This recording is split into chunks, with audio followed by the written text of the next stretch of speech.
高雄市在今天发生2人死亡的公安意外，有3名工人上午在中华路圆环前悬挂广告帆布，结果一阵强风吹来，使得在作业当中的郭姓父子从24公尺高处坠落身亡。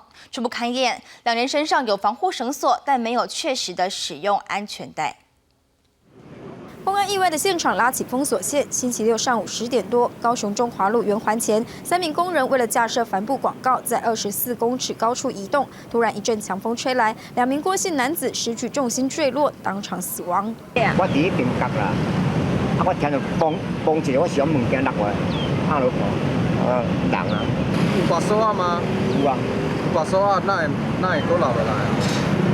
把手绑在这里，看无够远啊。站长有看到一个工具包，工具包里面有水丝，这也是绑一个工具，站长没有看到安全带。根据了解，2名死者是父子，年长的郭姓男子是老板，带着儿子跟员工一起在顶楼作业。事发后，劳检处到场勘验，初步判断2个人为了高空作业方便，没确实使用安全带。可能因为没有确实勾挂这个安全带。